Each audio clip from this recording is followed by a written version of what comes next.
Welcome to the Genius Factory. Enjoy the video. You start by making the unit safe.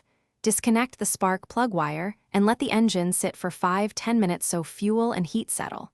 Once done, position the edger blade facing up on a stable workbench and clamp it lightly to prevent roll. Use gloves and eye protection, then remove the debris guard with a T25 driver. Make sure to keep bolts and washers together, because reassembly order matters. This first access step sets every measurement and torque you'll follow next. You hold the blade firmly with a block of wood against the cutting edge and use a 13 mm socket to break loose the center nut. Remember, most nuts are right-hand threads. Once the nut is off, lift the blade straight to avoid bending the flange. Check washer order and orientation and compare to your photo. Now inspect the spindle, flange, and keyway for wear.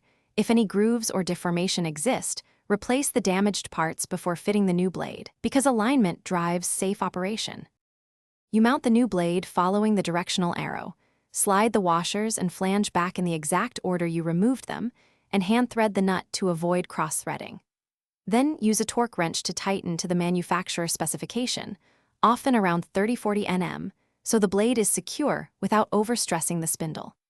After reattaching the debris guard and reconnecting the spark plug wire, spin the blade by hand to confirm free rotation. If you see binding or wobble, stop.